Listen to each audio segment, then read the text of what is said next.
Из собрания сочинений Рисаля и Нур. Бадиуззаман Саид Нурси.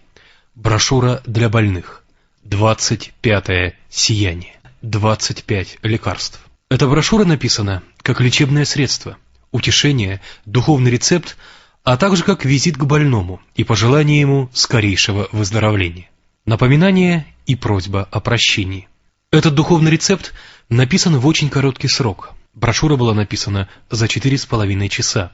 Из-за отсутствия времени на внимательное чтение и проверку, эта брошюра, в отличие от других, была лишь раз бегло прочитана. То есть она осталась в неупорядоченном виде, как в первом черновике. Чтобы исправлением не портить мысли, исходящие из сердца, естественно и непринужденно, мы решили, что делать ее повторную проверку не нужно. Просим читателей, особенно пребывающих в недомогании, не сердиться на некоторые некрасивые высказывания или тяжелые слова и выражения. Просим помянуть нас в своих молитвах. В этом сиянии мы вкратце излагаем 25 лекарств, которые могут принести пользу и стать настоящим утешением для несчастных и больных, составляющих 10-ю часть человечества. Первое лекарство. О несчастный человек, подвергшийся болезни, не тревожься и терпи. Твой недуг является для тебя не болезнью, а своеобразным лекарством. Ибо жизнь – это капитал, который постепенно расходуется. Если не будет у нее плодов, то она пройдет впустую. К тому же, если жизнь проходит в покое и беспечности, она уходит очень быстро. Болезнь приносит твоему капиталу жизни большие пользы и, препятствуя быстрому течению жизни, удерживает ее и продлевает, чтобы уйти после того, как принесет она свои плоды. Таким образом, указывая на продление жизни по причине болезни, эта общеизвестная поговорка гласит: «Время тягот длится долго, время радостей быстротечно». Второе лекарство. О нетерпеливый больной, терпи, а вернее, благодари Всевышнего. Твоя болезнь может обратить минуты жизни в часы поклонения Всевышнему. Ибо существует два вида поклонения. Один из них – установленное поклонение, то есть такие известные обряды поклонения, как намаз, молитва и так далее. Другой вид – неустановленное поклонение. Человек, подвергшийся беде, посредством болезни и тягот чувствует свою беспомощность и слабость, взывает о помощи к своему милостивому Творцу, таким образом удостаиваясь совершения чистого, искреннего духовного поклонения. Да, есть достоверное предание о том, что жизнь, прошедшая в болезни, для верующего человека, при условии, что он не жалуется на Аллаха, считается поклонением. И даже минута болезни некоторых терпеливых и благодарных Творцу людей обращается в целый час поклонения, а минута некоторых совершенных людей даже в целый день поклонения Творцу, что определено по достоверным преданиям и верным открытиям. Благодари, а не жалуйся Всевышнему на болезнь, которая, обращая минуту твоей жизни в 1000 минут, дает тебе обрести длинную жизнь. Третье лекарство.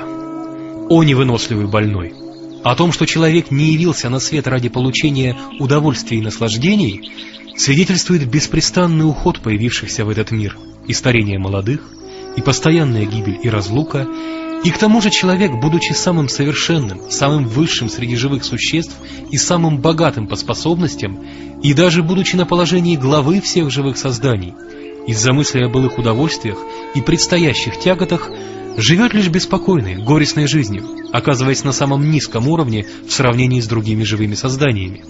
Стало быть, человек не пришел в этот мир лишь с тем, чтобы красиво жить и проводить свою жизнь в довольстве и наслаждениях. Но человек, имеющий в своих руках великий капитал, пришел сюда для торговли, чтобы трудиться здесь ради счастья некой вечной, постоянной жизни. И этим капиталом, предоставленным ему в распоряжение, является жизнь. Если не будет болезней, здоровье приведет к беспечности, покажет этот мир прекрасным, заставит забыть иной, не захочет напоминать о смерти, могиле, заставив попусту тратить капитал жизни на развлечения и удовольствия.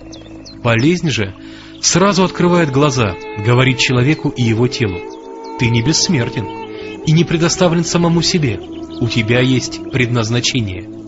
Оставь свою гордыню, подумай о своем Творце, знай, что уйдешь в могилу, и таким образом готовься. Так вот, с этой точки зрения, болезнь является верным советником и предостерегающим наставником. Следует не жаловаться на нее, а в этом отношении благодарить ее. Если же она окажется очень сильной, нужно у Всевышнего попросить терпения. Четвертое лекарство. О жалующийся больной, твое право не жалоба, а благодарность и терпение. Ибо тело твое, инструменты и органы не являются твоим имуществом. Ты их не сделал, не приобрел в какой-нибудь мастерской. Стало быть, они принадлежат другому. Их хозяин распоряжается в своем владении так, как угодно его воле. Как изложено в 26-м слове, например, очень богатый и искусный мастер, чтобы показать свое прекрасное искусство и свои ценные богатства, с тем, чтобы одному жалкому человеку дать исполнить роль модели, за определенную плату и всего на 1 час наденет на него украшенное драгоценностями и чрезвычайно искусно сшитое им платье. Он будет работать на этом человеке и придавать ему различные положения, чтобы показать многообразие своего удивительного искусства.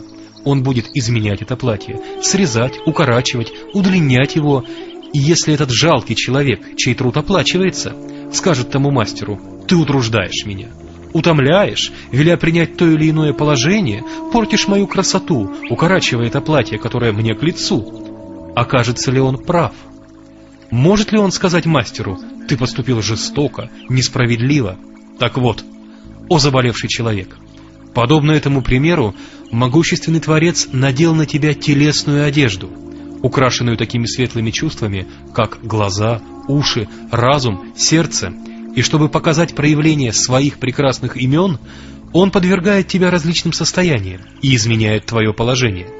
Подобно тому, как при чувстве голода ты узнаешь его имя Раззак, кормилец, так и посредством своей болезни узнаешь же его имя Шафи, исцеляющий.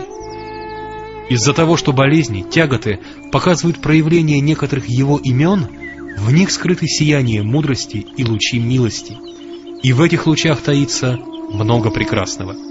Если откроется завеса, за ужасающей и отталкивающей болезнью найдешь приятные, прекрасные смыслы.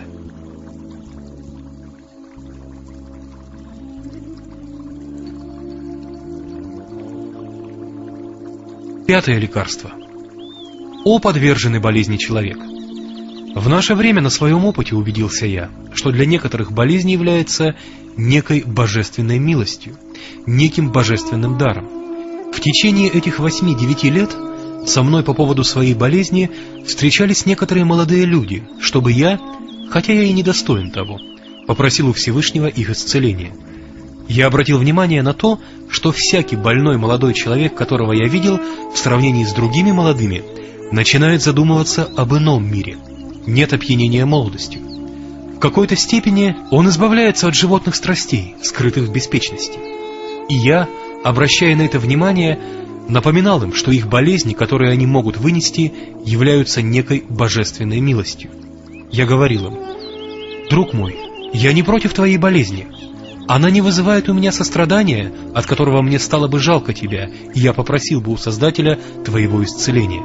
Старайся терпеть до тех пор, пока болезнь полностью не пробудит тебя, и после того, как болезнь исполнит свое назначение, милостивый Творец, если пожелает, даст тебе исцеление».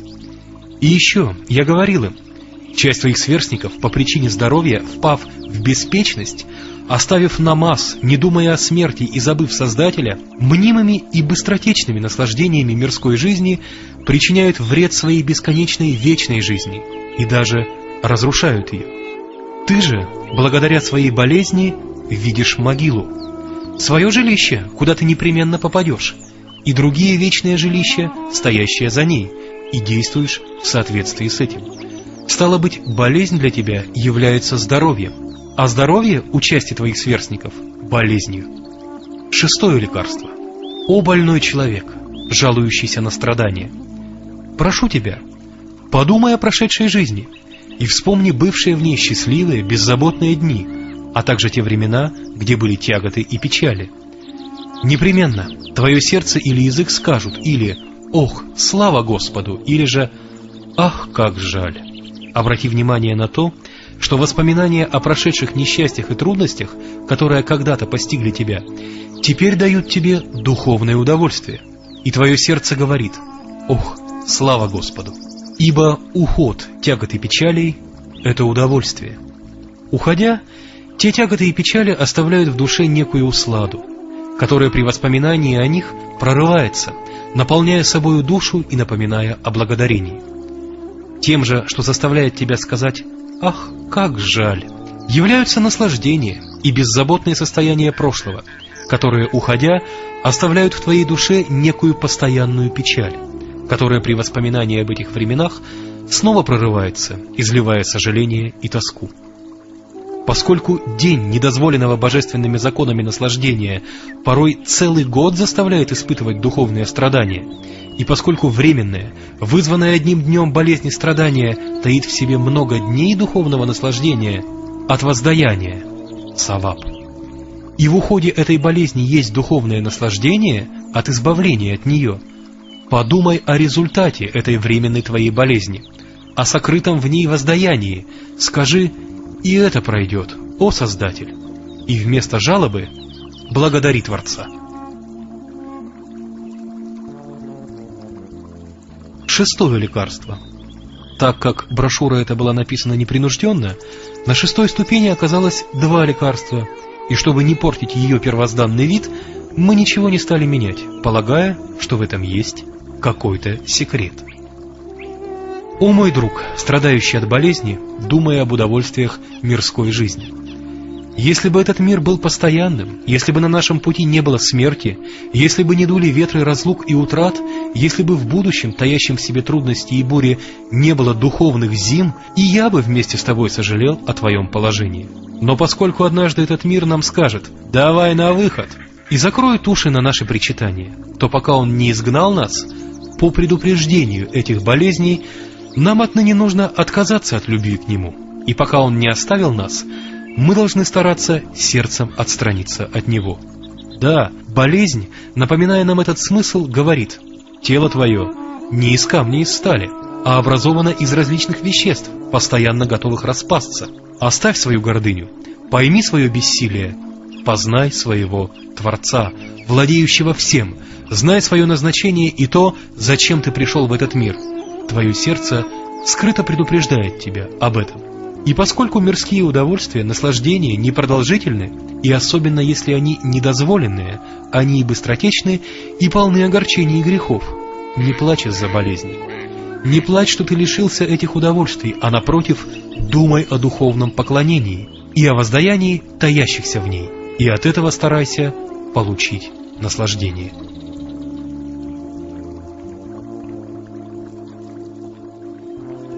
Седьмое лекарство.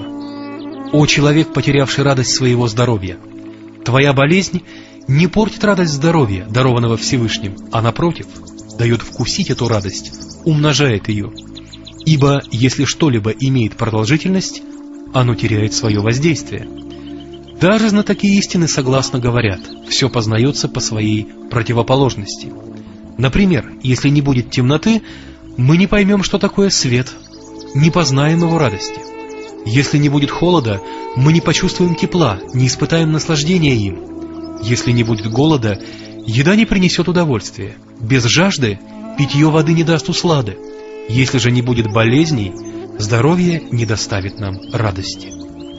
Поскольку мудрый Творец желает дать почувствовать человеку многообразие своей милости, дать вкусить все виды своих благ и даров и побудить человека к благодарности, о чем свидетельствует то, что он снабдил человека множеством различных инструментов и органов, способных вкусить и познать бесчисленное множество разнообразных благ и даров в этом мире, то, конечно же, подобно тому, как он дарует здоровье и хорошее самочувствие, также он даст и болезни, и недомогания. Спрашиваю тебя: если бы болезнь не коснулась твоей головы, рук или желудка, благодарил бы ты Всевышнего, почувствовав сладкий, приятный божественный дар, таящийся в здоровье твоей головы, рук или желудка? Очевидно, ты не только бы не благодарил Всевышнего, а даже не задумался бы, бессознательно потратив свое здоровье в беспечности и даже в распутстве. 8 лекарство. О больной человек, думающий о своей вечной жизни! Болезнь, словно мыло, стирает, очищает от грязи грехов. Болезни являются искуплением грехов, что известно по достоверному хадису. И еще в хадисе сказано: подобно тому, как при тряске дерева с него спадают плоды, так и дрожь больного верующего также стрясает грехи. Грехи — это постоянные болезни в вечной жизни, а в этой жизни они являются духовными болезнями для сердца, совести, души.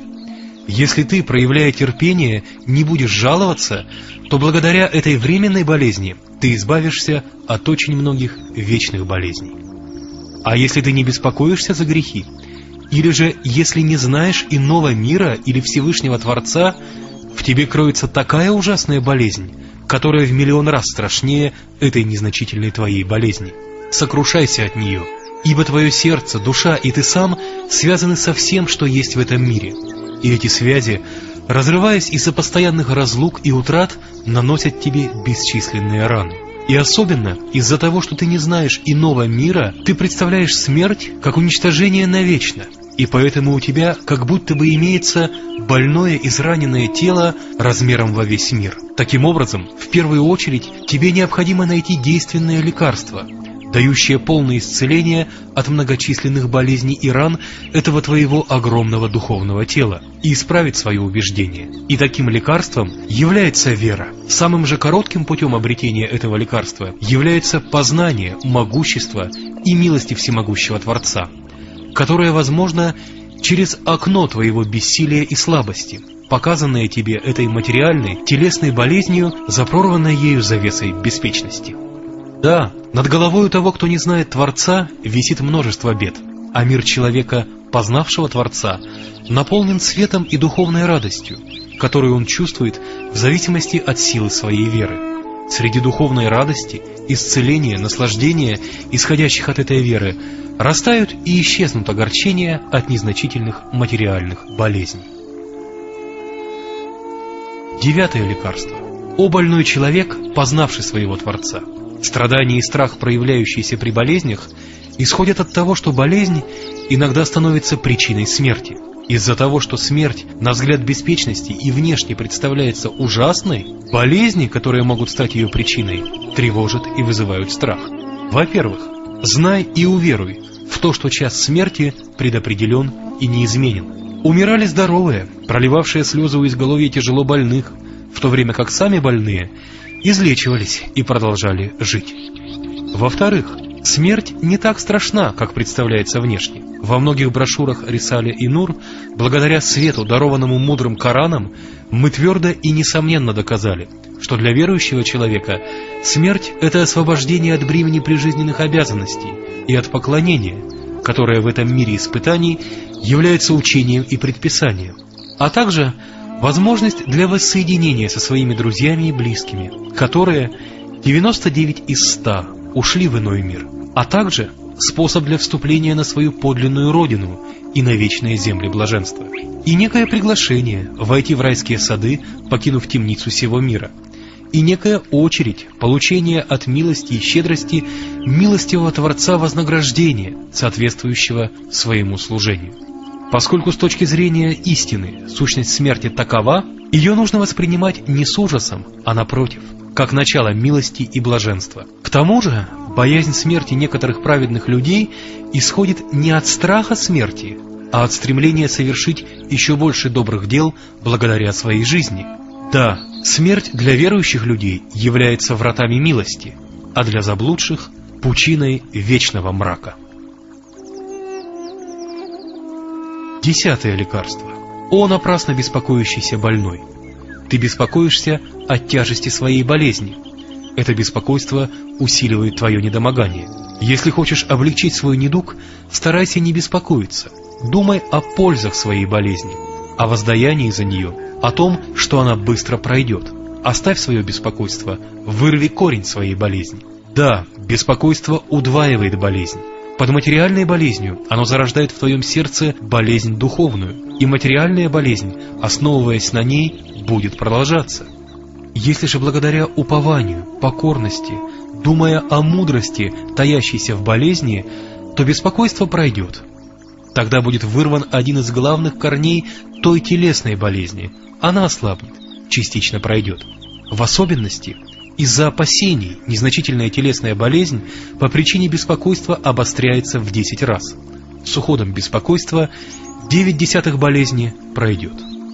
Кроме того, что беспокойство усиливает болезнь, оно выступает в качестве упрека божественной мудрости и критики божественной милости, а также как жалоба на милостивого Творца. Поэтому у беспокойства есть наказание, оно усиливает болезнь. Да, подобно тому, как благодарность умножает дары и блага, так же и жалоба усиливает болезни и страдания. К тому же и само беспокойство является некой болезнью. Лекарством от него является знание мудрости, смысла болезни. Поскольку ты понял ее мудрость, пользу, нанеси этот бальзам на свое беспокойство, исцелись. Вместо сожаления проявляй надежду. Вместо «ах, как жаль» говори «хвала Всевышнему» в любом состоянии. 11-е лекарство. О нетерпеливый больной друг! Болезнь, кроме причиняемой в данный момент боли, дает тебе духовную отраду, что болезнь твоя от начала ее и до этого дня прошла, и приносит духовное наслаждение от сокрытого в ней воздаяния. В последующее время после этого дня и даже после этого часа болезни нет. И, конечно, от того, чего нет, нет и боли. Нет боли, нет и страдания. Из-за того, что ты бесполезно опасаешься, появляется нетерпение, ибо бывшая до этого дня физическая сторона всего времени болезни ушла, вместе с ней ушла и боль, осталось воздаяние, сокрытое в ней, и радость от того, что эти дни прошли. Думая о них, глупо огорчаться и терять выдержку, вместо того, чтобы получить от них пользу и радость. Будущие дни еще не наступили, и уже сейчас с опасением, думая о них, горевать о дне, который еще не настал, от болезней и боли, которых нет, и теряя выдержку, представлять существующим то, чего нет, что же это, если не глупость? Поскольку прошедшее до этого часа время болезни приносит радость, и поскольку времени, которое наступит после этого часа, еще нет, и болезни нет, и боли нет, не рассеивай так направо и налево всю силу терпения и выдержки, дарованную тебе Всевышним. Сосредоточь против боли этого часа. Скажи «дай Бог терпения» и терпи. 12-е лекарство. О человек, по причине своей болезни лишенный поклонения и молитвы, и сожалеющий об этом, знай, что, как сказано в хадисе, богобоязненный верующий, который по причине болезни не может выполнить постоянно совершаемую им молитву, опять же получит воздаяние за нее во время болезни. Больному, который по мере возможности с терпением и упованием на Всевышнего выполняет фарзы, болезнь в это тяжелое время восполнит суннаты, и как совершенные в искренней форме. Кроме того, болезнь дает почувствовать человеку свою беспомощность и слабость. Языком этой беспомощности и слабости она дает совершить ему его состоянием и языком молитву. Всемогущий Творец дал человеку некую бесконечную беспомощность и некую безграничную слабость с тем, чтобы он постоянно обращался к своему Создателю, искал у него прибежище. Сказано: «Аллах не озаботился бы о вас, если бы не ваше воззвание, дуа». В этом аяте говорится: «Какой прок от вас, если нет вашего обращения?» По секрету этого аята, смыслом сотворения человека и причиной его ценности является его искренняя молитва, обращение к своему Творцу. Болезнь же становится одной из причин искреннего обращения к Господу. Поэтому с этой точки зрения следует не жаловаться, а благодарить Аллаха, и не прерывать поток искренних обращений, дуа, к Нему, открытый болезнью и после обретения здоровья. 13-е лекарство. О несчастный человек, жалующийся на свою болезнь!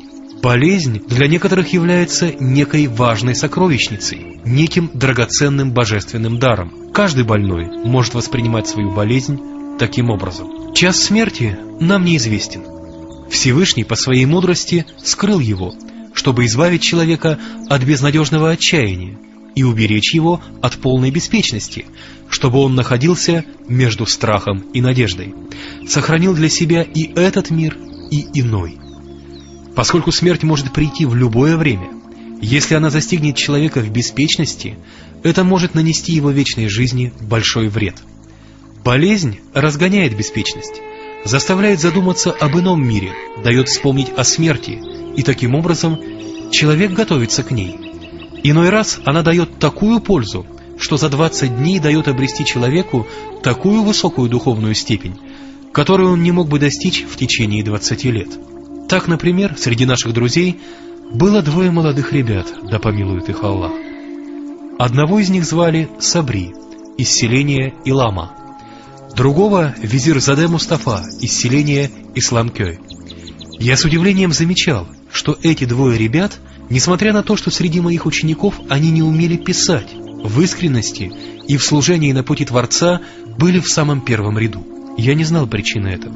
Только после их смерти я понял, что у них обоих была серьезная болезнь. Благодаря этой болезни они, в противоположность другим беспечным и оставившим основные предписания веры молодым людям, пребывали в богобоязненности, в ценном служении на пути Создателя, в выгодном для будущей жизни положении. Иншаллах, если была на то воля Аллаха, тяготы их 2-летней болезни стали основанием для миллионов лет блаженства вечной жизни. Теперь я понимаю, что молитва, дуа, с которой я обращался к Всевышнему, прося у него для них здоровья, в отношении мирской жизни стала для них будто неким проклятием. Бедуа. Иншаллах, эта моя молитва была принята для здоровья их в будущей жизни. Так вот, по моему убеждению, эти 2 молодых людей обрели такую пользу, которую возможно обрести лишь 10 годами благочестивой жизни. Если бы они, подобно некоторым молодым людям, полагаясь на свое здоровье и молодость, предались беспечности и распутству, и если бы смерть, следя за ними, застигла их прямо в грязи грехов вместо этого клада света, они сделали бы свою могилу гнездом скорпионов и змей. Поскольку у болезни есть такая польза, нужно не жаловаться на нее, а с упованием, с терпением, а скорее с благодарением положиться на божественную милость. 14-е лекарство. О больной с покрытыми пеленой глазами! Если ты узнаешь, какой свет и внутреннее зрение имеется под пеленой, покрывшей глаза верующего человека, ты скажешь: 100 000 благодарений моему милостивому Господу. Для объяснения этого лекарства приведу такой случай. Однажды у Сулеймана из селения Барла, который 8 лет с полной преданностью, ни разу не выразив какого-либо недовольства, служил и помогал мне, ослепла тетя. Эта благочестивая женщина, чрезмерно преувеличенно думая обо мне, остановив меня у дверей мечети, попросила обратить к Всевышнему с молитвой, чтобы ко мне вернулось зрение. И я, надеясь, что благочестие этой вдохновенной и благословенной женщины станет для нее заступником, попросил у Всевышнего: «О Господи, ради ее благочестия, верни ей зрение». На 2-й день из города Бурдур приехал глазной врач, и она снова стала видеть. Через 40 дней она опять потеряла зрение. Это очень огорчило меня. Я много обращался к Всевышнему с этой просьбой. Иншаллах, моя просьба была принята Всевышним для ее будущей жизни. Иначе эта просьба стала бы для нее весьма ошибочным бедуа, поскольку до ее смерти оставалось 40 дней. Через 40 дней, да помилует ее Аллах, она умерла. Таким образом, эта покойная женщина вместо 40 дней взора жалостливыми глазами старости на унылые сады Барлы заслужила того, чтобы в своей могиле на протяжении 40 000 дней взирать на райские сады. Ведь ее вера была сильна, а ее благочестие неколебимо. Да, верующий, если он потерял зрение и ушел в могилу слепым, в зависимости от своего уровня сможет намного больше, чем другие умершие, созерцать, любоваться этим миром света. Подобно тому, как на этом свете мы много чего видим, а слепые не видят, в могиле же эти слепые люди, если они ушли из жизни с верой, в такой же степени будут видеть больше, чем другие умершие. Словно смотря через самые сильные бинокли, они в своей могиле, в зависимости от степени своего благочестия, как кино, видя райские сады, будут созерцать и любоваться ими. Таким образом, с благодарением и терпением, под этой пеленой на твоих глазах, ты можешь найти такие светлые глаза, которые, будучи под землей, над небесами будут видеть рай. Так вот, тем глазным врачом, который удалит эту пелену с твоих глаз и дарует им зрение, является мудрый Коран. 15-е лекарство. О тяжко вздыхающий больной! Внешне смотря на свою болезнь, не ахай, не сожалей. Обратись к ее сути, облегченно вздохни. Если бы болезнь не содержала в своей сути нечто прекрасное, милостивый Творец не давал бы болезнь своим самым любимым рабам. Между тем, в достоверном хадисе говорится: те, которые больше всех подвергаются бедам и трудностям, являются самыми лучшими, совершенными из людей. Сперва Айюб, пророки, затем святые, аулия, затем благочестивые люди смотрели на одолевшие их болезни как на искреннее поклонение Создателю, как на божественный дар от милостивого Творца, и с терпением благодарили Всевышнего. Они воспринимали ее как некую хирургическую операцию, исходящую от милости милостивого Творца. О причитающий больной, если ты хочешь присоединиться к этому светлому собранию, терпи и благодари Всевышнего, и если будешь жаловаться, они не возьмут тебя к себе. Упадешь в пропасть заблудших, пойдешь по темному пути. Да, есть некоторые болезни, которые, если приведут к смерти, становятся причиной возвышения человека на такую степень аулия, которая подобна степени шахида, то есть умершего на пути Всевышнего. Например, умершие от болезней, связанных с родами, от острых болей в животе, от чумы, а также утонувшие и сгоревшие становятся своего рода шахидами. Существует также много благословенных болезней, которые со смертью дают обрести человеку степень аулии. К тому же, болезнь ослабляет любовь к этому миру и связь с ним, отчего при смерти она облегчает и порой даже дает полюбить расставание с этим миром, которое для влюбленных в него очень горько и тяжко. 16-е лекарство. О жалующийся на тоску больной! Болезнь в общественной жизни человека поучает самому важному и прекрасному – уважению и состраданию, так как избавляет человека от чувства самодостаточности, приводящего к одичанию и жестокосердию. Ибо, по секрету этого аята, человек, его нефс и эмаре, повелевающий, эгоистичное «я», пребывая в самодостаточности, исходящей от здоровья, не чувствует уважения ко многим достойным уважения братьям и не испытывает сострадания к людям, подвергшимся бедам и болезням, которые нуждаются в сострадании и милосердии. Когда же человек заболевает, он понимает свою слабость и беспомощность, начинает почитать своих достойных уважения братьев. Он испытывает чувство уважения к тем, кто приходит навестить или помогает ему, и, испытывая жалость к людям, оказавшимся в беде, что является человеческим состраданием, исходящим от милосердия к себе подобным, а также одной из самых важных характерных черт ислама. Сравнивая себя с ними, он в полной мере будет сочувствовать им, если сможет, окажет им помощь, в крайнем случае обратится к Всевышнему с просьбой о помощи для них, навестит, спросит о самочувствии, что является суннатом, заслужит доброе дело, саваб. 17-е лекарство. О больной, жалующийся на то, что по причине болезни не можешь совершать благие дела, благодари Творца. Тем, что раскрывает тебе врата самого искреннего из благих дел, является болезнь. Болезнь дает возможность больному и тем, кто ради Аллаха смотрит за ним, для непрерывного обретения божественного воздаяния, саваб, а также является одной из самых важных причин принятия Всевышним молитв и просьб, дуа, обращенных к Нему. Да, в уходе за больными для верующих людей есть значительное божественное воздаяние. Посещать больных, не беспокоя их, спрашивать о самочувствии является суннатом, будет искуплением грехов. В хадисе есть: ищите благословения больных людей, их просьбы принимаются Всевышним. В особенности, если больной человек будет родным, и особенно отцом или матерью, забота о них является значительным поклонением, великим добрым делом. Радовать сердца больных, утешать их станет в качестве очень важной милостыни, садака.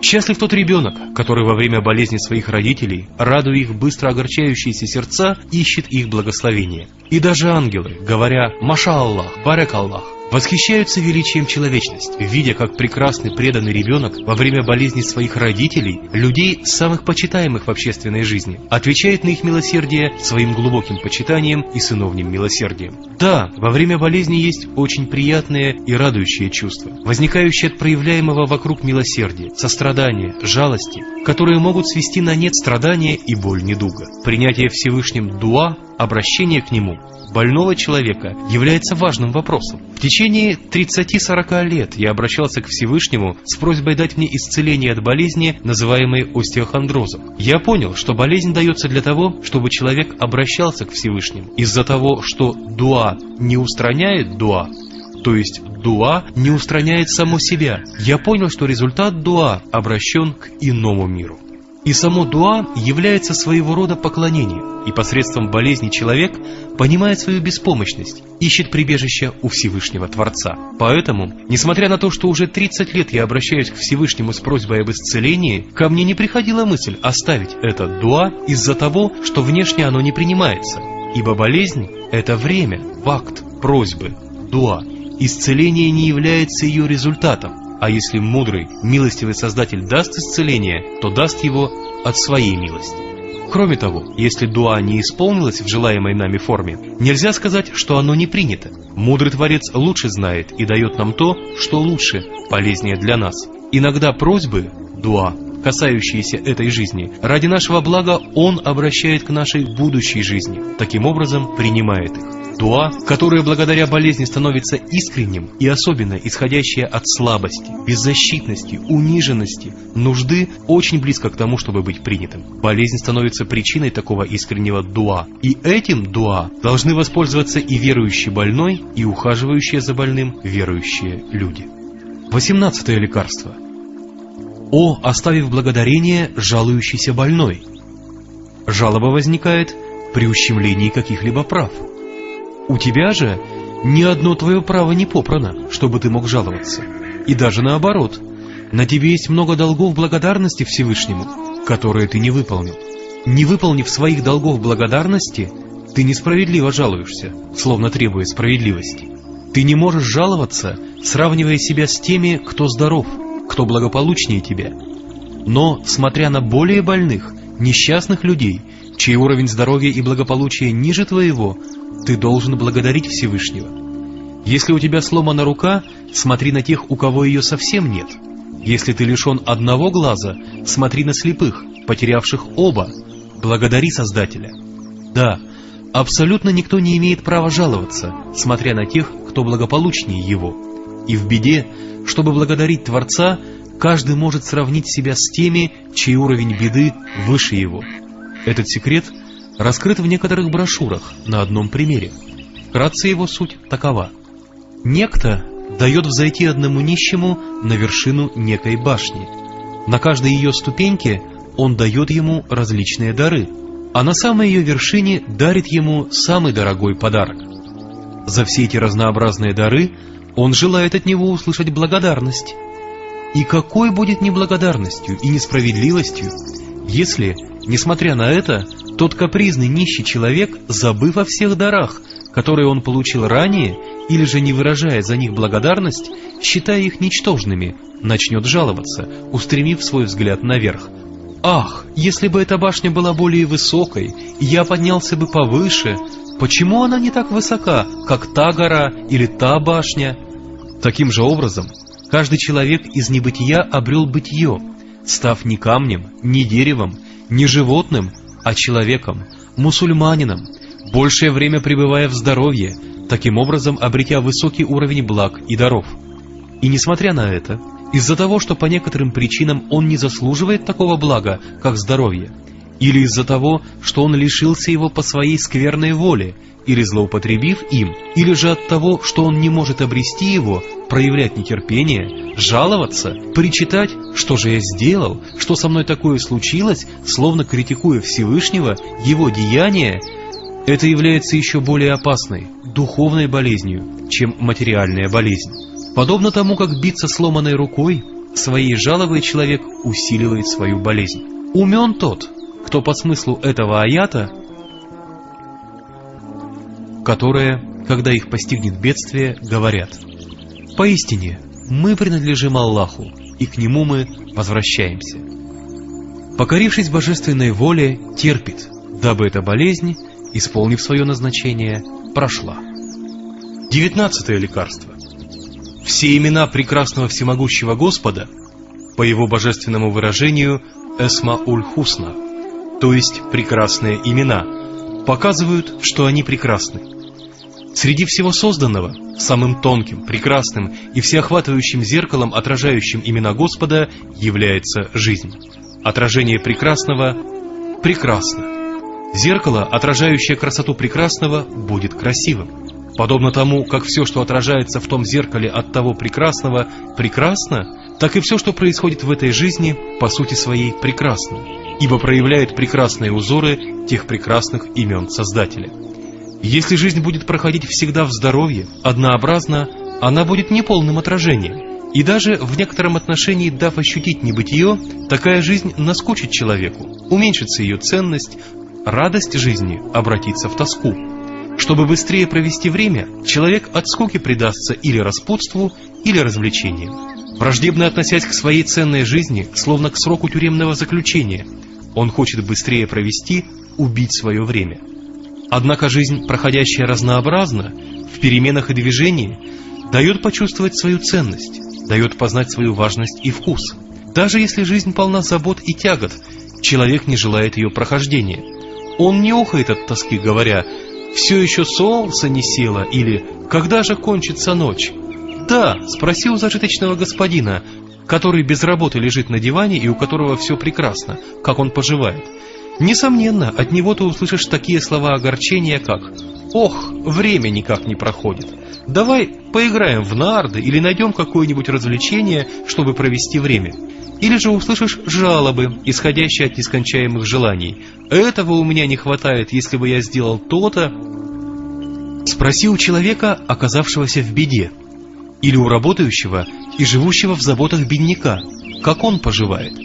Если он разумен, он скажет: «Слава Господу, у меня все хорошо, работаю. Не садилось бы солнце быстро, чтобы закончить и это дело. Время быстро пролетает, жизнь не стоит на месте, бежит. Хотя и есть у меня трудности, но и это пройдет. Все так быстро проходит». Таким образом, своим сожалением о быстротечности жизни он говорит, насколько она ценна. Стало быть, через трудности и благодаря труду человек понимает вкус и ценность жизни. Покой же и здоровье делают жизнь несносной, отчего человек желает ее быстротечности. О болеющий друг, знай, что основой бед, зла и даже грехов, как подробно и твердо доказано в других брошюрах Рисале и Нур, является небытие. А небытие – это зло, это тьма. И от того, что однообразное спокойствие, тишина, покой и подобные им состояния близки к небытию, они приносят тоску, давая ощутить тьму небытия. А движения и перемены являются бытием, они дают ощутить его. Бытие же – это исключительно добро, свет. Поскольку истина такова, твоя болезнь с такими многими назначениями, как очистить, укрепить и возвысить твою драгоценную жизнь и направить на помощь к той болезненной части твоего тела другие его инструменты и органы, и проявить различные узоры имен мудрого Творца, послано твоему телу в качестве некоего гостя. Иншаллах, если пожелает того Аллах, болезнь быстро выполнит свое назначение, оставит человека и позовет на свое место здоровье. «Иди сюда, оставайся вместо меня, выполняй свое назначение, этот дом твой, счастливо оставаться». 20-е лекарство. О больной, ищущий лекарств от своей болезни. Болезнь состоит из двух частей. Одна из них – действительная болезнь, другая – мнимая. Что касается действительной болезни, то исцеляющий, мудрый, всемогущий Шафии, Хаким и Зуль-Джаляль в своей великой аптеке, которой является земной шар, заложил лекарства от любой болезни. А эти лекарства требуют своих болезней. Он сотворил средства от любого недуга. Приобретать и применять лекарства для лечения дозволено божественными законами, но надо знать, что воздействие и исцеление исходят от Всевышнего. Подобно тому, как лекарство дает Он, так и исцеление тоже дает Он. Использование рекомендаций опытных, богобоязненных врачей является важным лечебным средством, ибо большинство болезней возникают от различных злоупотреблений, от несдержанности в еде, излишества, от грехов, от распутной жизни, от небрежности. Богобоязненный врач, конечно же, будет давать рекомендации в рамках божественных законов. Он предостережет от различных злоупотреблений, от излишества, даст больному утешение. Доверившись этим рекомендациям и тому утешению, больной почувствует облегчение, и вместо уныния болезнь даст ему отраду. А что касается мнимой болезни, то лучшее лекарство от нее не придавать ей значения. Чем больше придавать ей значения, тем больше она возрастет, усилится.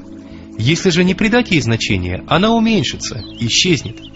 Как, например, чем больше трогать пчел, тем больше их будет слетаться. Если же не обращать на них внимания, они улетят. Чем больше значения человек придает воображению, исходящему от покачивающейся в темноте веревки, тем серьезнее оно будет. И даже иной раз, как глупца, заставит его сбежать. Если же он не придаст этому значения, он увидит, что это простая веревка, не змея, и посмеется над своим страхом. Если эта мнимая болезнь будет длиться долго, она превратится в действительную. Это скверная болезнь умнительных и нервозных людей. Делая из мухи слона, такой человек начинает падать духом. И особенно, если он попадет к безжалостным горе-лекарям или к бессовестным врачам, это еще больше усилит его мнительность, и если он богат, то он лишится своего богатства. Если же нет, то потеряет или разум, или свое здоровье. 21 лекарство. О больной друг, в твоей болезни есть материальная боль, но тебя окружает значительное духовное удовольствие, которое может устранить воздействие этой материальной боли. Ибо, если у тебя есть отец, мать и другие близкие, ты опять ощущаешь вновь пробудившуюся к тебе ту давно тобой забытую, очень приятную их заботу и милосердие, которые были у тебя в детстве. И к тому же, имеющиеся у тебя друзья, связь с которыми позабылась и ослабла, вновь, притянутые твоей болезнью, с дружелюбием смотрят на тебя. И, конечно, из-за этого рядом с ними твоя материальная боль окажется совсем незначительной. И люди, которым ты бескорыстно служил, и благоволения которых ты старался удостоиться, благодаря твоей болезни, милосердно заботятся о тебе, посему ты стал господином своих господ. И из-за того, что ты привлек к себе человеческое чувство милосердия и сочувствия, ты обрел много заботливых и милосердных друзей. И опять же, благодаря своей болезни, ты получил перерыв от своих трудных дел и сейчас отдыхаешь. Конечно же, твоя незначительная боль за эти духовные удовольствия должна побудить тебя не к жалобе, а к благодарности Творцу. 22 лекарство. О больной, подвергшийся таким тяжелым болезням, как паралич. Во-первых, сообщу тебе радостную весть. Для верующего паралич считается благословенной болезнью. Я давно это слышал от праведных людей, аулия, но не знал смысла сказанного. Один из смыслов мне представляется так. Праведные люди, аулия, для того, чтобы приблизиться к Всевышнему, избавиться от великих духовных опасностей сего мира и обрести вечное блаженство, добровольно следовали двум принципам. Один из них – связь со смертью. То есть, размышляя о том, что подобно тому, как этот мир бренен, так и человек является в нем неким смертным гостем, имеющим некое назначение. Они трудились для своей вечной жизни.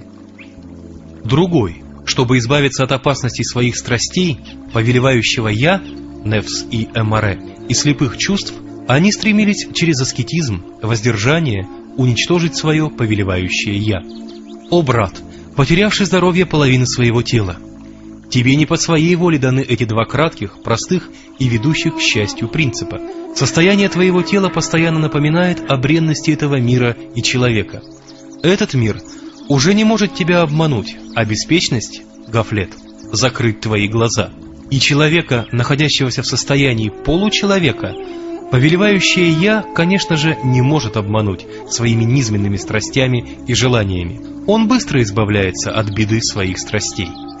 Таким образом, верующий человек по секрету веры, благодаря покорности и упованию на Господа, за короткое время может получить такую же пользу от своей тяжелой болезни, как, например, паралич, какую праведные люди, аулия, получали от аскетизма и умерщвления плоти. И тогда эта тяжелая болезнь окажется совсем незначительной.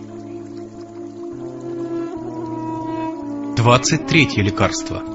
О одинокий, несчастный больной, находящийся вдали от Родины! Если твоя болезнь и к тому же твое одиночество и удаленность от родных краев вызывает к тебе сочувствие даже в самых жестких сердцах и притягивает взоры милосердия, то, конечно же, неужели твоя связь с твоим милостивым Творцом через веру в Него, твое знание Его и обращение к Нему языком беспомощности твоей болезни, твое одиночество и болезнь вдали от родных мест не притянет к тебе взамен всего взор милости твоего Творца, который в начале каждой суры Корана представляет себя нам милостивым и милосердным, который неким блеском своего милосердия всех матерей благодаря этому удивительному его милосердию побуждает проявлять заботу ко всем детенышам, который каждой весной по проявлению своей милости наполняет землю различными дарами.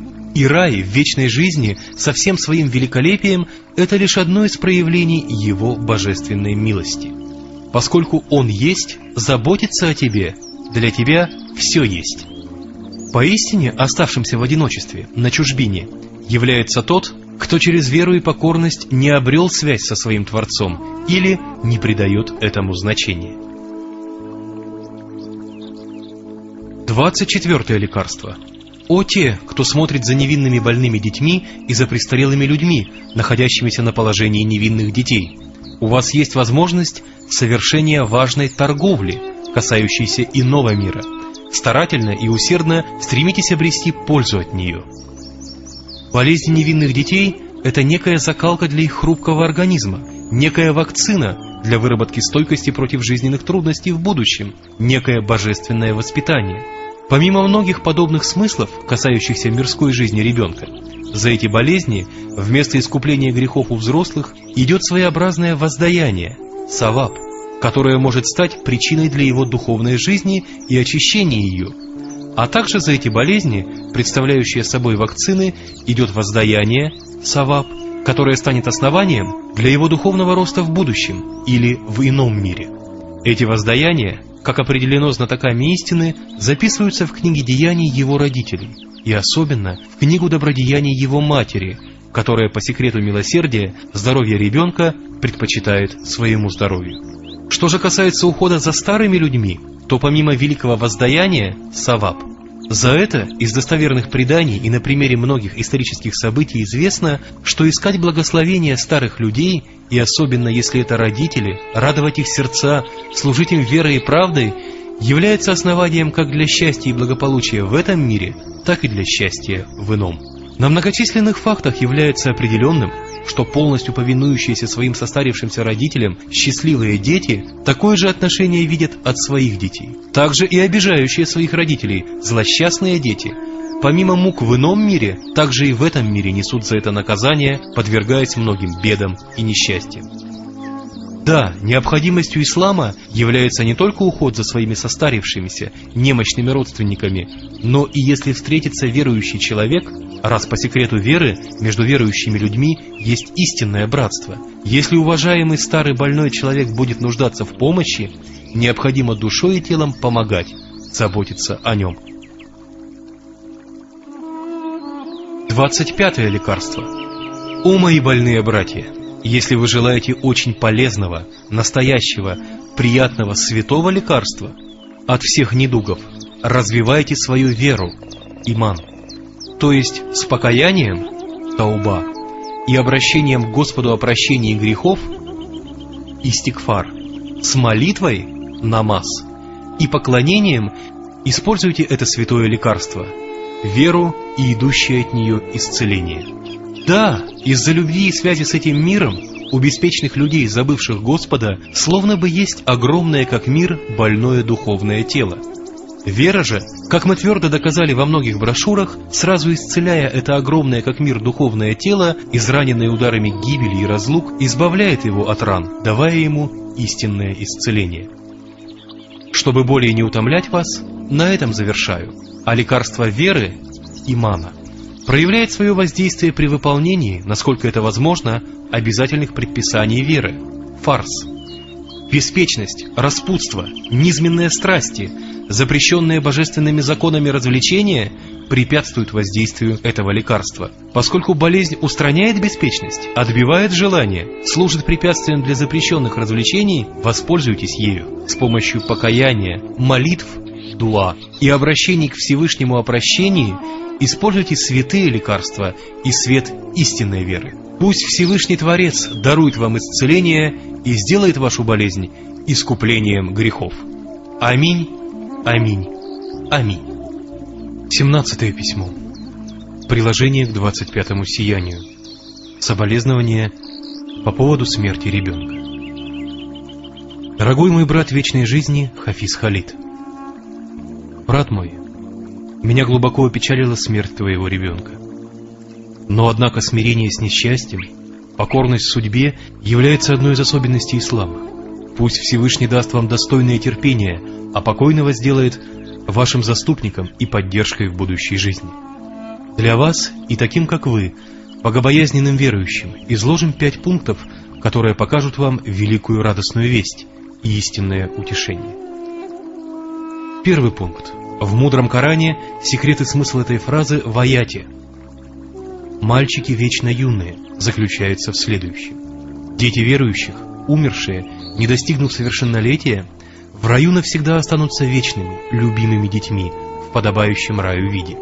И они будут вечным источником радости в объятиях родителей, которые попали в рай, и подарят своим родителям такое тонкое удовольствие, как ласка и любовь к ребенку. И все, что дает удовольствие, будет в раю. И неправы те, кто считает, что в раю нет любви и ласки к детям из-за того, что он не является местом для продолжения рода. А также этот аят вышеупомянутой фразой, давая такую радостную весть, указывает на то, что вместо 10 коротких лет ласки и любви к ребенку в этой, смешанной со страданиями земной жизни, обрести чистую, беспечальную, вечную родительскую ласку и любовь на протяжении миллионов лет является величайшим источником счастья для верующих людей. Второй пункт. Однажды один человек находился в тюрьме, и к нему отправили его любимого ребенка. Этот бедный заключенный страдал и от своего горя, и от того, что не мог обеспечить покой своему ребенку. Позже милостивый правитель отправил к нему одного человека и сказал: «Этот ребенок, правда, твое дитя, но он является моим подданным и из моего народа. Я возьму его к себе и буду растить в прекрасном дворце». Тот человек стал плакать, причитать: «Я не отдам своего ребенка, который для меня утешение». Его товарищи сказали ему: «Твои огорчения напрасны. Если ты переживаешь за своего ребенка, то он вместо этой грязной, зловонной, изнурительной тюрьмы отправится в просторный, прекрасный дворец.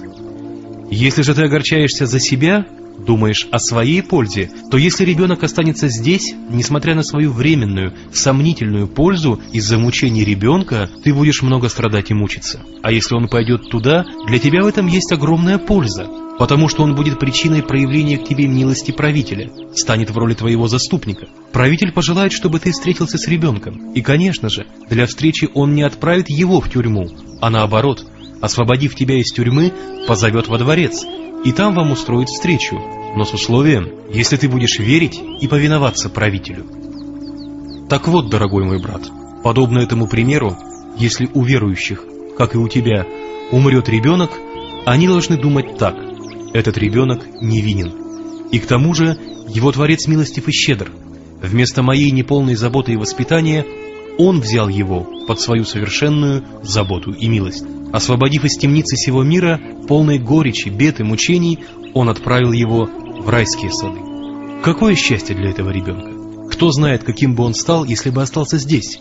Поэтому я его не жалею, а считаю счастливым. А что касается моей личной пользы, то я и себе не сочувствую, горько не печалюсь, ибо если остался бы он в этом мире, то дал бы мне 10 лет временной, смешанной с огорчениями любви к себе. Если бы он был добрым и умелым в делах этой жизни, может быть, он был бы моим помощником.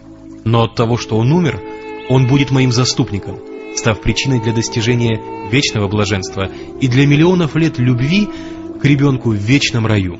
И, конечно же, тот, кто потерял сомнительную, получаемую сразу в этом мире пользу, но обрел непременную, отсроченную, которая будет дана в ином мире, пользу, не будет горько печалиться и безнадежно сокрушаться. Третий пункт.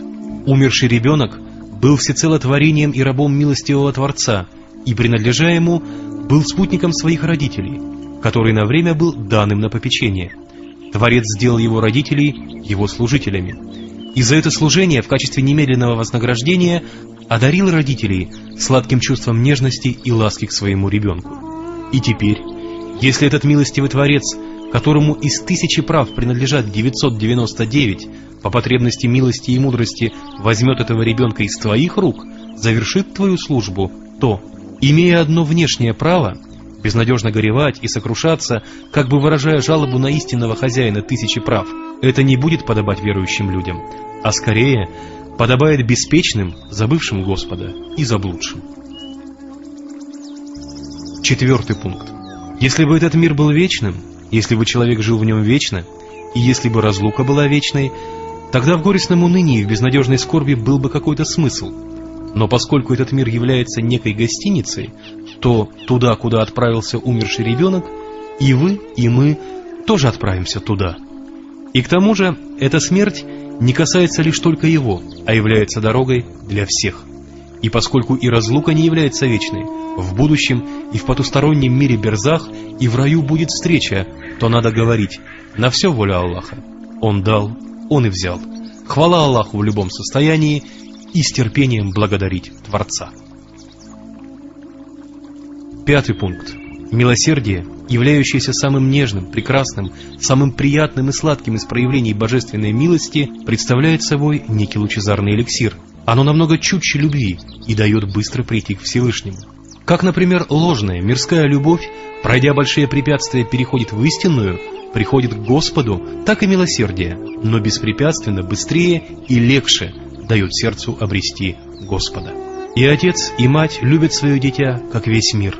Когда они лишаются своего ребенка, если они счастливы, если они истинно верующие, они, отвернувшись от всего мира, обретут истинного благодетеля. Скажут так: поскольку этот мир бренный, он не стоит того, чтобы связывать с ним сердце. У них проявится связь с тем миром, куда ушел их ребенок. Они обретут высокое духовное состояние. Беспечные и заблудшие люди лишены благополучия и радостной вести, которая содержится в этих 5 истинах.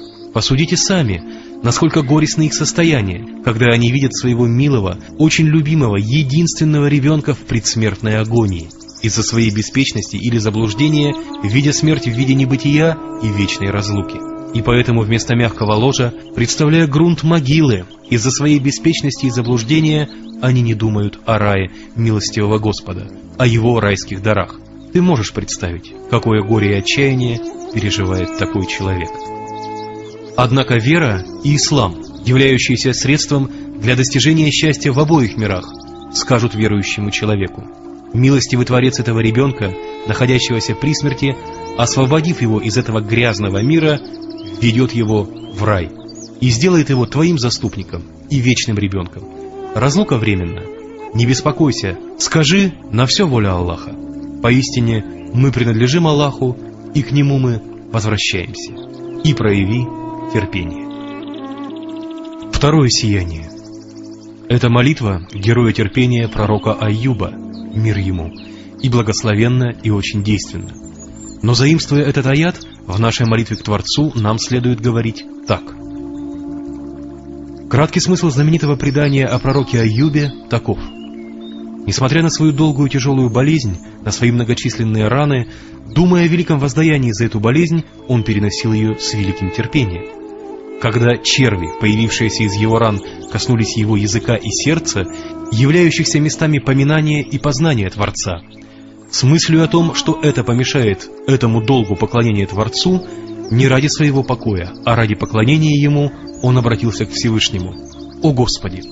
Зло коснулось меня, мешает поминать Тебя языком, поклоняться Тебе сердцем». Всевышний в чудесной форме принял эту искреннюю, чистую молитву, совершенную лишь ради него. Даровав ему здоровье, он удостоил его своей милостью. Итак, в этом сиянии имеется 5 пунктов. 1 пункт. За место внешних ран и болезней пророка Айюба, мир ему, у нас имеются внутренние, духовные болезни. Если наш внутренний мир вывернуть наружу, у нас будет еще больше ран, мы окажемся еще более больными, чем пророк Айюб. Ибо каждый совершенный нами грех, каждое сомнение, попавшее в нашу голову, наносит рану нашему сердцу и душе. Раны пророка Айюба, мир ему, грозили его короткой мирской жизни. Наши же духовные раны грозят нашей бесконечно долгой вечной жизни. Мы в 1000 раз больше, чем пророк Айюб, нуждаемся в его молитве. И в особенности, Подобно тому, как черви, вышедшие из ран этого пророка, добрались до его сердца и языка, так и духовные раны, возникающие от грехов, и сомнения, образующиеся от этих ран, да сохранит Аллах, добираясь до глубин сердца, где таится вера, причиняют ей вред. И добираясь до духовного вкуса языка, являющегося выразителем веры, с отвращением отдаляя его от поминания Всевышнего, заставляют его умолкнуть. Да, грех, проникая в сердце, очерняет и ожесточает его до тех пор, пока не вытеснит из него свет веры. В каждом грехе есть путь, уводящий в неверие. Если этот грех тут же не устранить покаянием, он будет ранить сердце не как червь, а будто некая маленькая змея. Например, человек, который скрыто совершает некий постыдный грех, и когда он крайне стыдится, если кто-то знает об этом, ему очень трудно вынести бытие ангелов и духов. При малейшем поводе он желает опровергнуть их существование.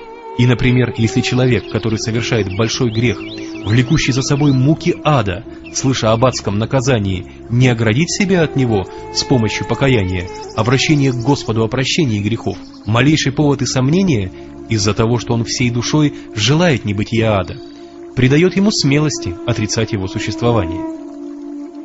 И, например, человек, который не совершает обязательные фарз-намазы и не выполняет долг поклонения Всевышнему, расстраивается из-за выговора, полученного от своего мелкого начальника, из-за небольшого невыполнения своей обязанности. И лень, с которой он относится к многократным повелениям Господа, властелина вечности, относительно обязательного поклонения Ему, сильно тяготит его, отчего он внутренне желает, уж если бы не было этого долга поклонения. И поэтому у него появляется желание отрицания этого, которое даст почувствовать некую внутреннюю враждебность Всевышнему. Если какое-нибудь сомнение относительно бытия Создателя проникнет в сердце такого человека, он будет склонен ухватиться за него как за твердое доказательство. Ему откроется дверь большого несчастья.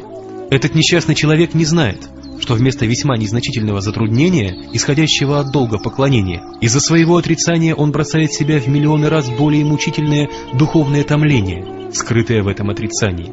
Избегая укуса комара, он принимает укус змеи. И так далее. Сопоставьте эти три примера, дабы был ясен смысл этого аята.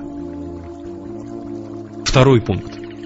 Как изложено в 26-м слове о смысле предопределения, при бедах и болезнях у людей нет права жаловаться. По трем причинам. Первая причина.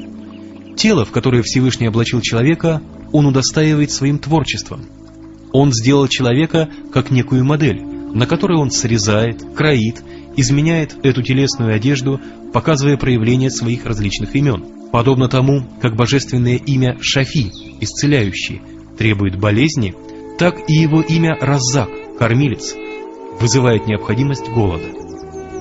Вторая причина. Жизнь очищается и совершенствуется через болезни и несчастья. Благодаря им крепнет и развивается, дает результаты и выполняет свои функции. Однообразная, спокойная и ленивая жизнь находится ближе к небытию, являющемуся исключительно злом, нежели к бытию, которое лишь только добро, и уходит в него. Третья причина. Этот мир является местом испытания и служения, но не местом получения удовольствий и наград. А поскольку он является местом служения и поклонения Творцу, болезни и беды, если они не касаются религии и с условием терпения, очень подходят для этого служения и поклонения и укрепляют их. И следует не жаловаться, а благодарить Творца за то, что благодаря им каждый час обращается в целый день поклонения. Да, есть два вида поклонения. Один из них – установленное поклонение, другой – неустановленное. Установленное поклонение известно – намаз, молитва. Неустановленное же поклонение заключается в том, что посредством болезни и тягот человек, подвергшийся беде, ощущая свою слабость и беспомощность, обращается к своему милостивому Господу за помощью, думает о нем и молится ему, таким образом совершая искреннее поклонение. В такое поклонение не может вмешаться лицемерие, рия. Оно совершенно искренне. Если человек будет терпеть, думать о вознаграждении за пережитые тяготы, благодарить Творца, тогда каждый его час обратится в целый день поклонения, и его короткая жизнь станет долгой. И даже есть такие люди, у которых одна минута обращается в целый день поклонения. Однажды я был очень обеспокоен тяжелой болезнью моего брата в вечной жизни по имени Мухаджир Хафиз Ахмед. Тогда в своем сердце я услышал: поздравь его, каждая его минута обращается в целый день поклонения. Он и так в терпении благодарил Всевышнего. Третий пункт. Как было изложено в некоторых словах, у каждого человека, если он подумает о своей прошедшей жизни, его сердце и язык скажут или «Ах, как жаль!» или же «Ох, слава Господу!», то есть он будет или сожалеть, или же благодарить Творца. То, что вызывает сожаление, это душевная боль, исходящая от ухода, от разлуки с былыми удовольствиями прошлых времен. Ибо уход удовольствия – это боль. Иногда временное удовольствие вызывает постоянную боль. Воспоминания же прорывают эту боль, изливая сожаление и тоску. Душевное и постоянное удовольствие, возникшее от ухода временной боли и трудностей, пережитых в прошлом, вызывает благодарение Творцу. Если при таком естественном состоянии человек задумается о воздаянии, саваб, и награде в будущей жизни за пережитые тяготы, о том, что посредством тягот короткая жизнь становится длинной, он будет не только терпеть, но и благодарить Всевышнего. И это побудит его сказать: «Хвала Аллаху в любом состоянии, кроме неверия и заблуждения». Есть такое известное выражение: «Время тягот длится долго». Да, время тягот длится долго, но оно длится долго не из-за того, что томительно, как обычно считают люди, а из-за того, что дает в жизни такие результаты, которые подобны целой долгой жизни. Четвертый пункт. Как изложено в первой теме 21-го слова, сила терпения, данная Всевышним человеку, если он не растратит ее на пути напрасных опасений, сможет быть достаточной для преодоления всех трудностей и бед. Но из-за напрасных опасений, из-за беспечности человека и от того, что он мнит эту бренную жизнь вечной, растрачивая силу терпения на прошлое и будущее, у него не хватает терпения для преодоления трудностей сегодняшнего дня, и он начинает жаловаться. Словно бы, сохрани Аллах, он жалуется людям на Всевышнего, и, жалуясь весьма несправедливо и безумно, проявляет нетерпение. Ибо у каждого прошедшего дня, если он был тяжел, ушли его заботы, но остался покой. Ушла его боль, но осталось наслаждение от ее ухода. Ушли его тяготы, но осталось воздаяние, саваб. Поэтому следует не жаловаться, а, радуясь, благодарить Творца. Нужно не злиться на них, а, напротив, любить их. Эта прошедшая, бренная жизнь тех дней посредством тягот и бед обращается в некую вечную и счастливую жизнь. Безумно, с опаской думая о тяготах тех дней, тратить часть своего терпения на них. А поскольку предстоящие дни еще не наступили, то будет глупо, думая уже сейчас об ожидающей в них болезни или беде, проявлять нетерпение и жаловаться. Подобно тому, насколько бессмысленно и безумно сегодня непрерывно пить воду и есть хлеб, полагая, что «ах, я завтра-послезавтра останусь без еды и без питья», так и, думая о несчастьях и болезнях предстоящих дней, которых сейчас нет, уже сейчас горевать за них, проявлять нетерпение, без всякой нужды тяготить самого себя, это является такой глупостью, что недостойно милосердия и милости.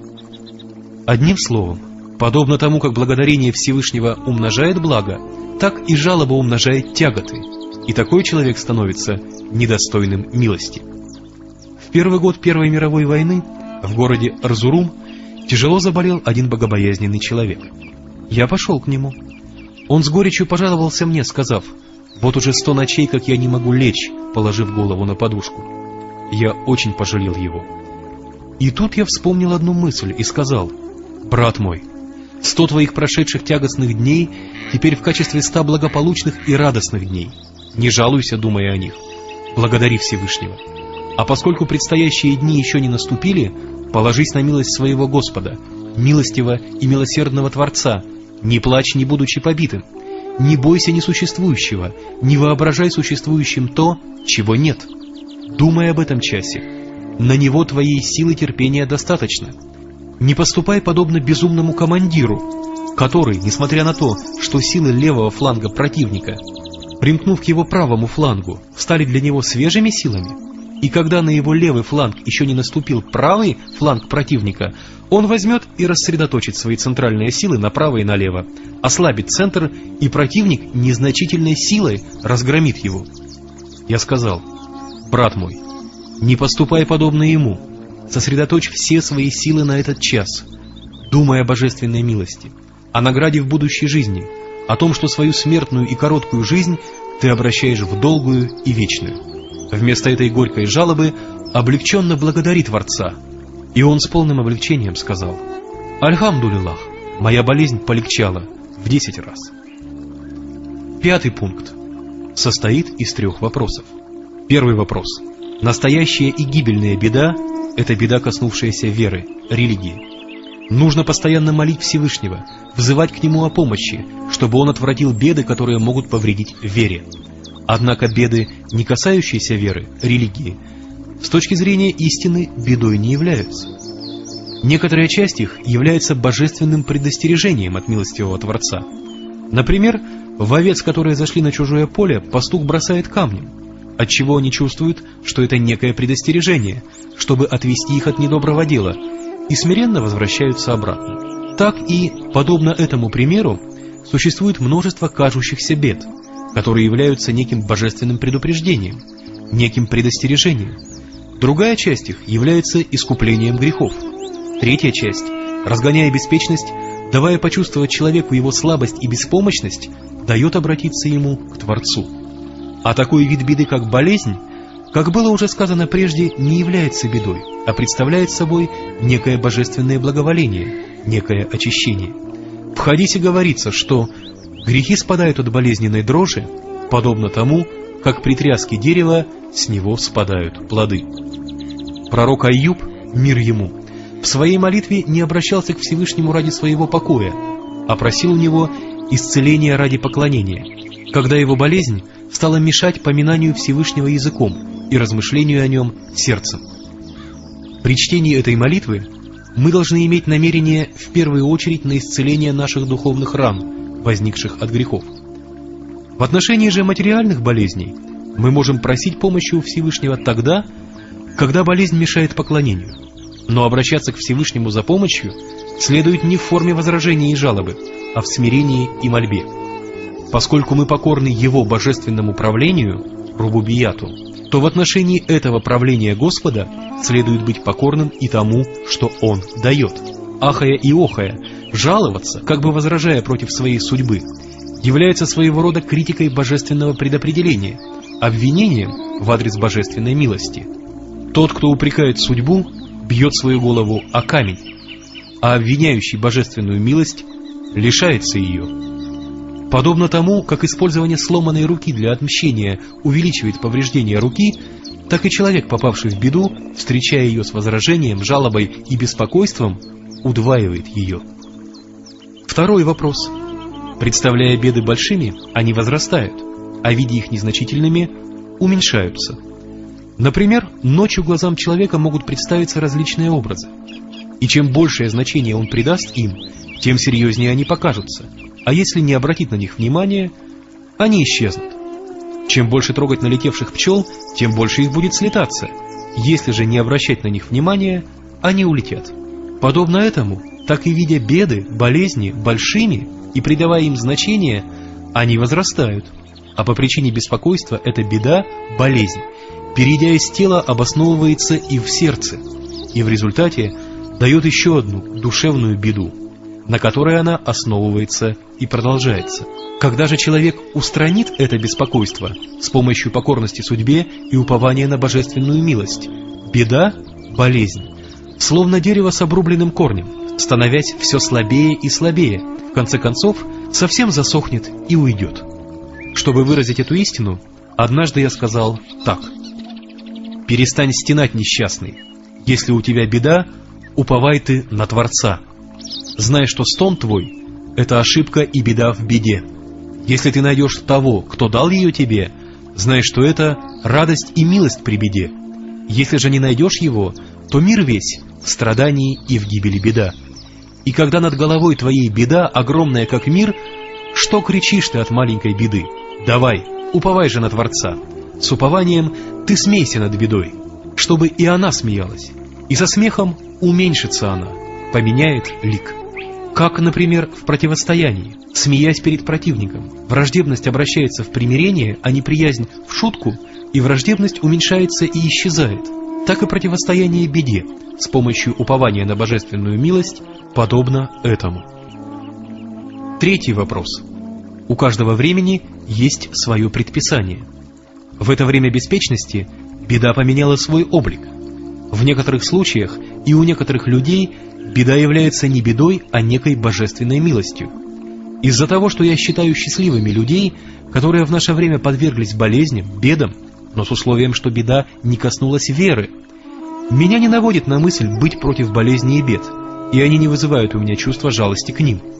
Ибо я видел, что какой бы больной молодой человек ко мне ни приходил, по сравнению с другими молодыми, у него в некоторой степени имеется связь с предписаниями веры и с вечной жизнью. Отсюда я понимаю, что в отношении таких людей подобные болезни являются не бедой, а своего рода божественным даром. Ибо болезнь, хотя и причиняет трудности его короткой смертной мирской жизни, но приносит пользу его вечной жизни и обращает жизнь в своего рода поклонение. Если же он обретет здоровье, то, конечно же, от опьянения молодостью и из-за распутства нынешнего времени он не сможет сохранить духовное состояние, которое было при болезни, и может впасть в распутство. Заключение. Всевышний Творец, чтобы показать свое безграничное могущество и бесконечную милость, заложил в человеке некую безграничную слабость и некую бесконечную бедность. И чтобы показать бесконечные проявления своих прекрасных имен, Он сотворил человека словно некую машину, которая может испытать различные страдания и вместе с этим получить разнообразные удовольствия. И в этой человеческой машине имеются сотни инструментов и органов. У каждого из них есть своя особая боль, свое особое наслаждение, своя особая функция, своя особая награда. Все божественные имена, которые проявляются в этом мире, представляющим собой огромного человека, в целом проявляются и в человеке, представляющем собою некий маленький мир.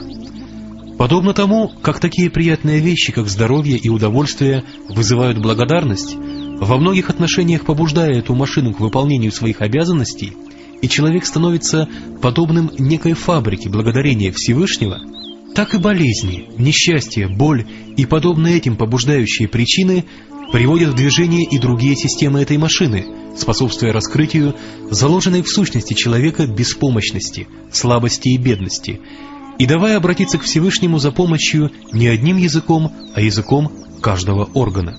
Человек, благодаря этим бедам и болезням, становится словно неким пишущим пером, содержащим в себе тысячи различных перьев, которое на страницах своей жизни или мира Мисаль пишет свою судьбу, проявляет божественные имена и, обратившись в некую хвалебную оду Всевышнего, выполняет свое предназначение. Письмо, написанное врачу, который очень нуждался в книгах Рисале и Нур, и пробудился, читая и изучая их. Здравствуй, мой искренний и дорогой друг, счастливый врач, который смог определить свою болезнь. Очень похвально твое духовное пробуждение, отразившееся в твоем взволнованном письме. Знай, что самое ценное в мире созданий — это жизнь, самое ценное среди деяний — служение жизни, и самое ценное среди служения жизни — это трудиться над тем, чтобы приходящая жизнь обратилась в вечную. Вся ценность и важность этой жизни заключается в том, что она является семенем, основой и началом вечной жизни. Иначе, отравляя и портя вечную жизнь, жить лишь этой бренной мирской жизнью является таким же безумием, как предпочесть секундную молнию вечному солнцу. С точки зрения истины, самыми больными людьми являются врачи, завязшие в материализме и беспечности. Если они смогут извлечь из священной аптеки Корана лекарства веры, имана, подобное противоядию, они исцелят и свои болезни, и раны других людей. Иншаллах, если будет на то воля Всевышнего, подобно тому, как это твое пробуждение станет исцелением твоей болезни, так и тебя оно сделает неким лекарством для исцеления болезней врачей. Ты также знаешь, что для отчаявшегося и потерявшего надежду больного духовное утешение иногда полезнее тысячи лекарств. Между тем, врач, завязший в трясине материализма, прибавит еще страданий и тревог к горькому отчаянию того несчастного больного. Иншаллах, это твое пробуждение сделает тебя утешением и светлым врачом для таких несчастных, больных людей. Ты знаешь, жизнь коротка, важных же дел очень много. Интересно, если и ты, подобно мне, проверишь содержимое своей головы, сколько ненужных, бесполезных, маловажных, безжизненных, словно кучи дров, вещей ты найдешь среди своих знаний.